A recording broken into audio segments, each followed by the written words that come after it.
Good morning. Good morning. My name is Reverend Gregory Holston. I'm the Executive Director of Power. Power is 65 plus congregations in the city of Philadelphia, in the surrounding counties, and now organizing in Harrisburg, Lancaster, York, and Allentown. We are building communities of opportunity that work for all. And we're here today to lift up our I Am Human campaign, our I Am Human agenda. Yesterday was the 50th anniversary of the assassination of Martin Luther King Jr. And as a part of that assassination, a part of that commemoration, I should say, we lifted up one particular issue regarding the right to unionization. Today we want to lift up an array of issues that we believe that Martin Luther King would be lifting up today if he was here living with us. For in the last years of his life, he recognized that race and economic justice was inextricably connected to each other, and that you could not talk about and understand and end racism in this nation unless you had economic justice for everyone. And you also could not truly have economic justice unless you talked about how racism and how it affects people of color. And so our I Am Human agenda today kind of addresses that, and we want to lift up 4 aspects of our agenda today, or really 5 aspects of our agenda today. First aspect of our agenda, the number one thing that we're lifting up today is actually what happened yesterday, again, the right to unionization. We believe that everyone deserves the right to a union, particularly those who are hospitality workers in the city. And until we all have every workplace unionized, we will still remain the biggest poorest city in the country. 25% poverty rate, 12.3% people living in deep poverty, nearly 400,000 people living in poverty in the city of Philadelphia. We believe that the use and the right to unionize and to collectively bargain in the city is crucial to ending poverty in our city. And we're standing with workers all over the city, particularly those who announced themselves yesterday and came forward yesterday in recognition of their right and their desire for a fair process so that they can have a union. Secondly, the agenda also includes the increase of the 21st century living wage. In 2014, Power supported a referendum that was passed that moved the living wage for contracted and subcontracted workers in the city of Philadelphia from $10.88 an hour, $7 or such an hour now to up to $10.88 an hour. Now that living wage is $12 an hour, but it has not gone far enough, in our view, to really bring people out of poverty. And so we are supporting legislation that Councilman Squilla will be talking about in just a minute that will move us from $12 to $15 over the next 3-year period, that will move us closer to moving people out of poverty and will move tens of thousands of people out of poverty because of that legislation. Thirdly, we support and stand with, in a strong way, Art Haywood's bill for a statewide minimum wage increase. That bill, which moves people by 2024 to approximately $15 an hour, is a bill that was introduced in the legislation a couple of months ago, and we want to begin to drive support for that bill so that we can lift up wages not just for contracted and subcontracted workers in the city, but lift up wages for everybody in the city of Philadelphia. That upward increase, we feel, by pushing up to $15 will push increases across the board and raise wages for everyone in the city. And without that kind of upward increase and upward push, we'll still kind of languish in poverty. And so this is really important to any anti-poverty effort, raising the minimum wage. And we are going to be looking for every elected official in the city, every elected official at the state level, and we will be organizing across the state, in Lancaster and Allentown and other places, pushing legislators to stand with Art Haywood's bill to move the minimum wage to a higher level. And then finally, we want to lift up the issue of the end of state interference, the end of preemption at the state level. One of the reasons Philadelphia can't raise the minimum wage for everybody in the city right now is because several years ago, legislation was put forth where actually preempted the right of cities to raise its own minimum wage. We feel this is antithetical to what democracy is all about. Local control, local government should be able to make the determination of what is necessary for their citizens. Local government should be able to set the terms of what is acceptable for businesses to do in their city.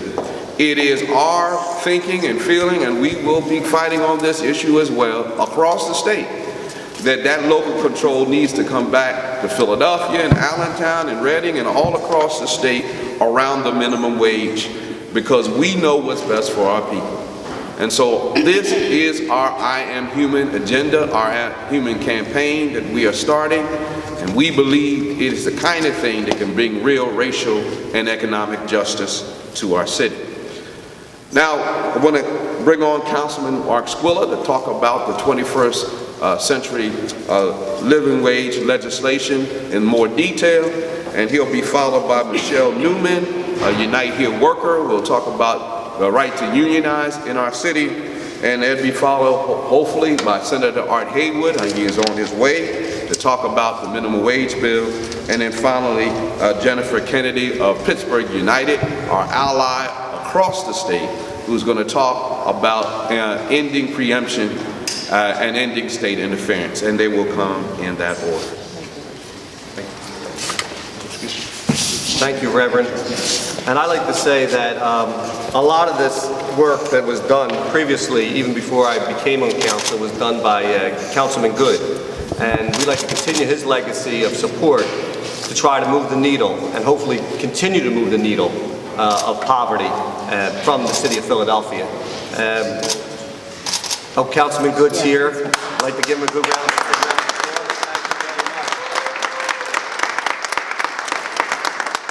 This doesn't happen without partnerships, though, and I'd like to also thank Power for their support and guidance during this process. We are looking to introduce 21st century living wage up to $15 an hour into the first weeks of May this year. This will allow us to move from the current $12.20 over 3 years to $15 an hour for any contract, subcontract we work with the city of Philadelphia. Yeah. This is important because we believe that the city should lead by example. We're asking other people to do what we haven't done at this point. So starting in May, when we introduce this legislation and through our hearing process, we will then be able to say that the city of Philadelphia is leading the way to let people know that we don't only speak the words, but we then follow them up through action. And we're doing that with our great council colleagues, and we have here today Councilwoman Helen Ginn, Councilwoman Blondell Reynolds-Brown, and Councilwoman Blackwell, and we'll have many co-sponsors of this bill when we introduce it in May. But this doesn't happen again without the collaboration of both Power, Unite Here, and all the partners working together to make sure that we're supporting living wage for everybody in the city of Philadelphia. So thank you very much, and let's keep working at this, because this is just a start.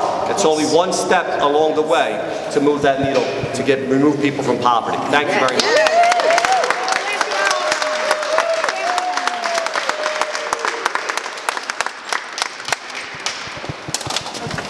Hello, my name is Michelle Newman, and I'm a union worker. I work at the airport for one of the small vendors. My short part of my story started about 4 years ago when I lost my mother to a drug overdose. A few months after that, I found out that my house was going to be sold and I had to go into a shelter. At the same time, I found that I was expecting with my third child. So for about a month, we went back and forth to the shelter for, it's basically you go there to get placed into a shelter. We had to go there every day just to get turned away saying they didn't have space. We went back to our home that didn't have water. The lights got shut off a couple of weeks before we actually were accepted. So for a full month, we were going back and forth being turned away. We were finally accepted to go to Elijah Shirley. We stayed there for a couple of days. A few days after that, we got to a permanent shelter. We stayed there for a few months, and then we were moved to transitional housing. Now, while in transitional housing, I gave birth to my daughter. I obtained my ServSafe for management and for food handling. I also started classes for my GED and started classes for to get a certificate for Microsoft and things of that nature. So I had to do a little mini fight for that as far as trying to get just me and my family a place to live. So in the meantime, our housing came through. I got a job at the airport. I've been there for a year now. And we're still struggling. I make $12.50 an hour, and I'm still eligible for food stamps. I hear people always say, "Oh, we want our ends to meet." Well, my ends don't meet. My ends are like strangers on the street. Like on this side of the street, one on the other side of the street that don't even make eye contact. So a living wage for me would just make my ends not so much meet, but at least be able to see each other and say, "Hey, how you doing, Ed?" And it's important for me, for my family. I have 2 children with me, and I have 1 adult child who's on his own, and he's by himself. And he said, "Mom, there's no way I can have children because I can't. I'm struggling. He's struggling to take care of himself." So, and it's times where I have to turn to him to ask him for help, and he has to turn to me to ask for help. It's like something's got to give as far as us being able to take care of ourselves. I do not want to be reliant on public assistance.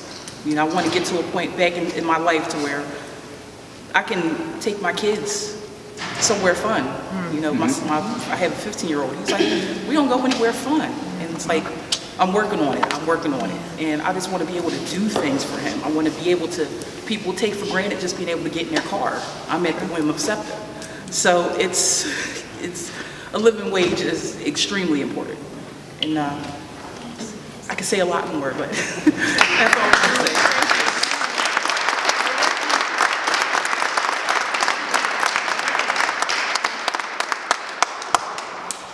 Our next speaker will be State Senator Hart Haywood to come and talk about the statewide minimum wage. Right.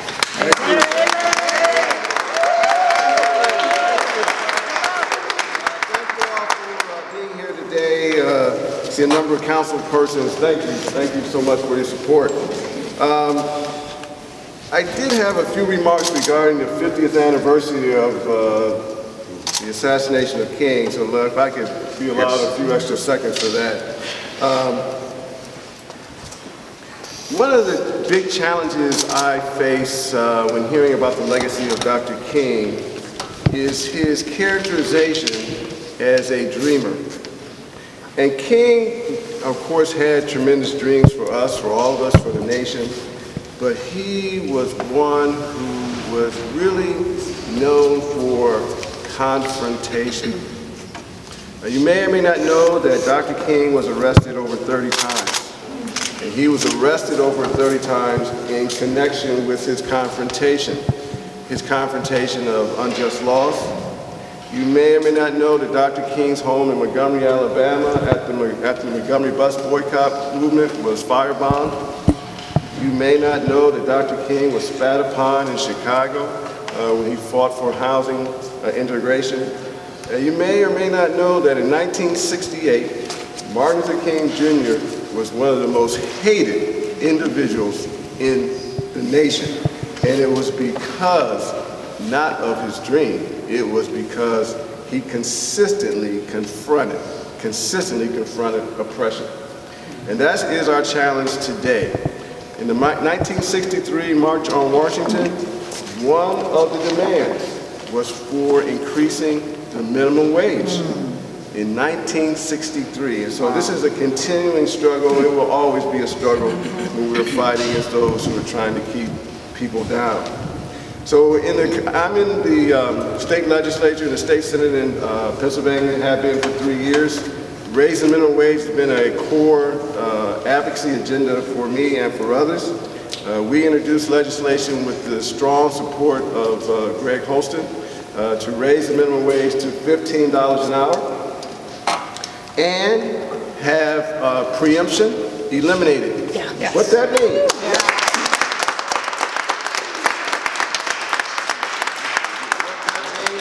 Local governments and municipalities across the state can set their own wage.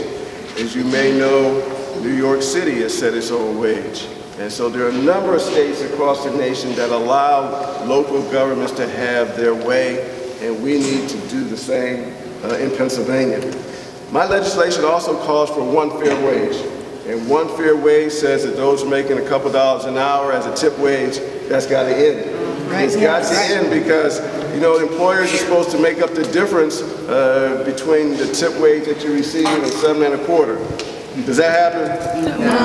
No, that does not happen. And there's some owners where, hey, you're making a tip wage over at Capitol Grill is probably fine. But there's a lot of restaurants and establishments not like Capitol Grill where you're going to make up the tip wage. And that's why we've called for one fair wage, also graduated in. There are a few complaints that we hear about raising the minimum wage, and I just want to address them finally. The first is that raising the minimum wage is going to cost jobs. Now, you may or may not know that every state around us has raised the wage. New Jersey, New York, Delaware, Ohio.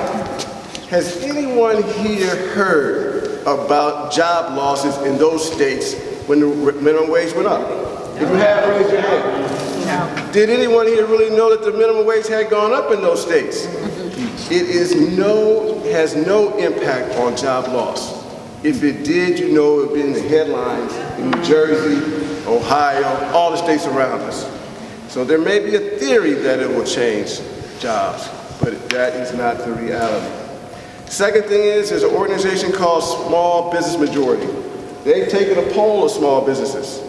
Well over half of small businesses who have been polled are for raising the minimum wage. And it's for a very simple reason.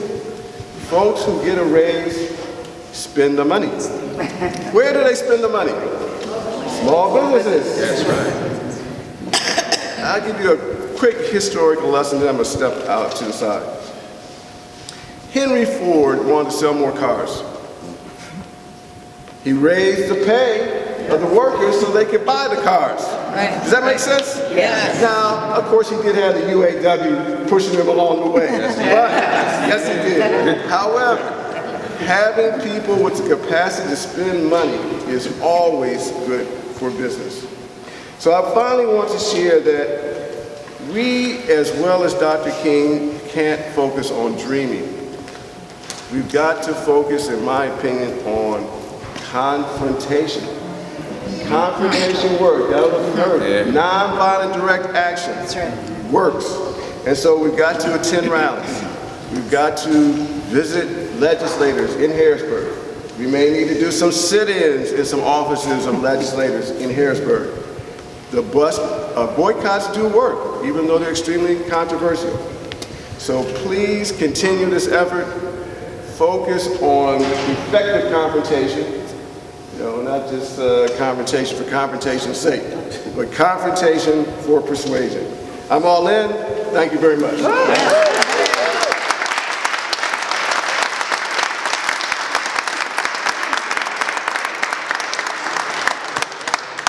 Thank you, State Senator Art Haywood, for those comments. Just want to remind folks that power is not just in the city of Philadelphia, but again, our surrounding counties, and now is organizing across the state around the issues of minimum wage and the ending of preemption. And one of our great partners across the state is Pittsburgh United. And we're so glad to have Jennifer Kennedy here with us today as we start this state preemption campaign and a statewide minimum wage campaign. Jennifer.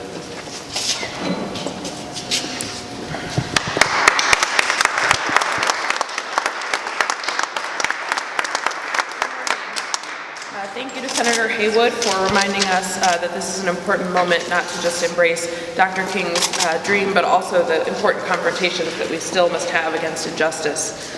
Let me say thank you also to Reverend Holston and Power for including me in this event to highlight the incredible importance of a 21st century living wage. I'm the Executive Director of Pittsburgh United, a coalition of labor, faith, community, and environmental organizations fighting for economic justice in Pittsburgh and Western Pennsylvania. And it is my privilege to stand here today with people and organizations from across our Commonwealth that share in this fight. The 21st century living wage is about more than money. It's a moral concept. Together, we believe that people should have access to the tools that they need to take care of themselves and their families and lead lives of dignity. Now, it's not often that I get to stand up and say that Pittsburgh is ahead of Philadelphia on something, but on the issue of raising wages for contracted workers, Philadelphia's fallen behind. In Pittsburgh, we worked with Mayor Peduto and our city council to raise wages to $15 an hour for city contracted workers, and now hundreds of workers in our city have the better ability to support themselves and their families. And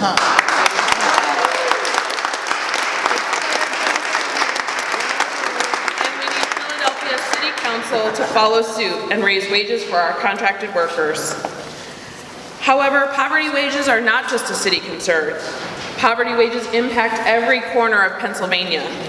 We work with community members in Pittsburgh, Erie, Aliquippa, Washington, and Johnstown, and in every one of these communities, families are unable to raise their families on 725.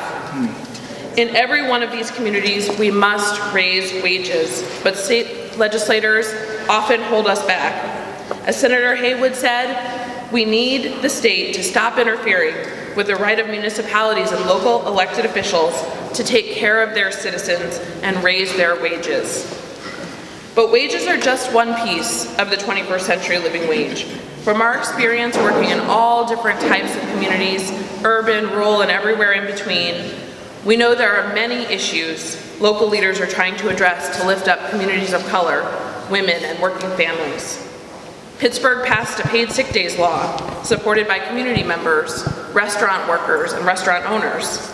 Community members in Erie are trying to raise wages to make up for lost manufacturing jobs. And in Beaver County, a Republican-controlled county commission is considering banning the criminal record checkbox on job applications to help people suffering from the opioid crisis access jobs. And they've already banned the box for county jobs. In all of these cases, state legislators are interfering with the ability of local governments to meet the needs of people in their communities. Let me be clear, state interference is holding us back and wealth in the hands of rich corporations and perpetuates racial and gender inequality. Consider that approximately 40% of Pittsburgh's private sector workers don't have access to paid sick time. Low-wage and part-time workers have even less access and are less likely to be covered than full-time employees. Women make up the majority of low-wage workers in Pittsburgh and nationally. And in Pennsylvania, women comprise nearly 60% of the workers earning minimum wage. Yet Pittsburgh's City Council and other local elected officials fight an uphill battle with the state legislature in trying to address these pervasive problems in our communities. This should alarm us. All too often, local leaders know what needs to be done to provide for their communities, but the state legislature is standing in our way. Pittsburgh United, Power, and all the organizations standing here today have a vision of a better future for Pennsylvania, one where the state legislature no longer holds us back, but local governments instead are allowed to use their direct knowledge of their own communities to create family-sustaining wages, provide paid sick days, help people suffering from the opioid crisis access jobs, make sure people have unions, and so much more. We're coming together today to demand an end to state interference and to demand our state legislators stop restricting the choices of local governments to lift up our communities. A higher minimum wage, workplace protections, a voice in the workplace, paid sick days, and more are the basic rights we must claim. Together, they are part of the 21st century living wage, and we stand in solidarity with Power and our allies here to make this moral concept a reality.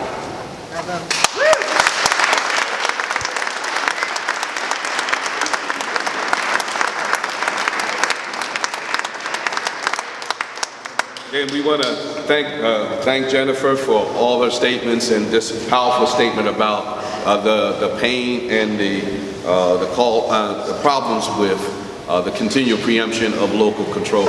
We want to thank our council people for being here. They had to run out to a committee of the whole, so thank you, Councilwoman, again, Councilwoman Blackwell, Councilman Squilla, for being with us today.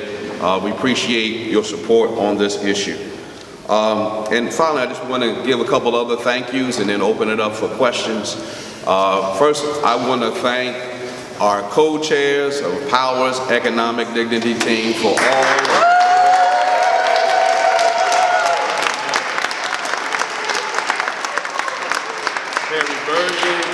Kate Esposito. They've done such great work over this last 2 years of stubbornly not letting this thing go until we got enough people, enough council people to support this, particularly the 21st century living wage. So thank you so much for all of your work.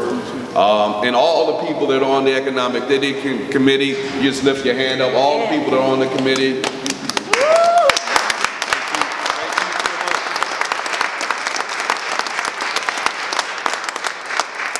I want to give a shout out to the Deputy Director, Lauren Jacobs, of the Partnership for Working Families, where both Power and Pittsburgh United are members of. You just wave your hand there so people can acknowledge you.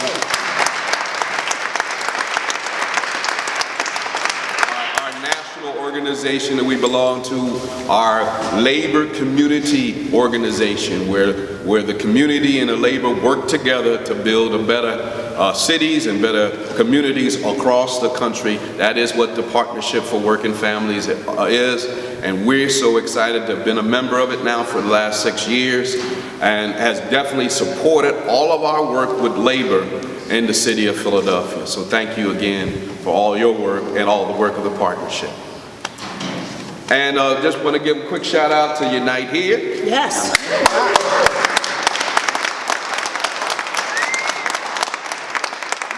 We and the MLK Dare Coalition had a great day yesterday, and you saw the support when labor and community begin to work together for real change in this city. And I believe those who are leaders of this city are on the run now, because they recognize that when labor and community hook up together, they got to do right by the citizens and the workers of this city and every other city. So give a big shout out to Unite Here as we continue to work.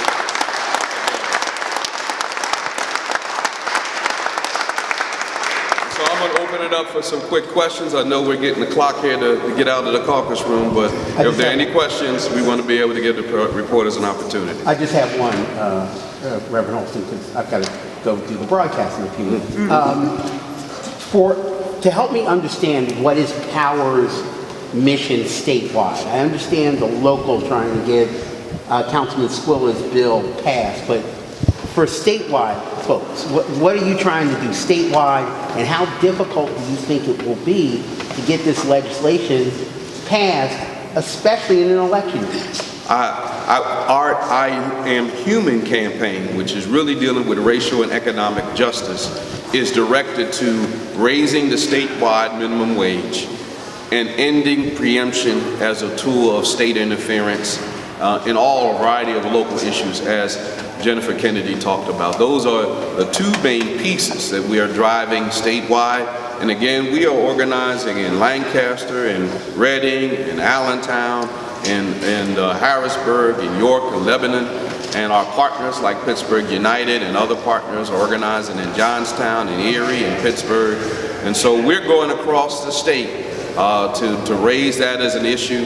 And coupled with the I Am Human campaign is our Education Apartheid campaign as well, which lift up the issue of fair funding for all of us. And so that work is going on now. We have organizers on the ground in those areas, and they are talking to those citizens, and we believe that justice wins out. And when we begin to talk to regular people about justice issues, they respond not as Republican or Democrat, not as conservative as liberal, but they respond as people of faith who want to stand for what is right. Final question, just to follow up on that.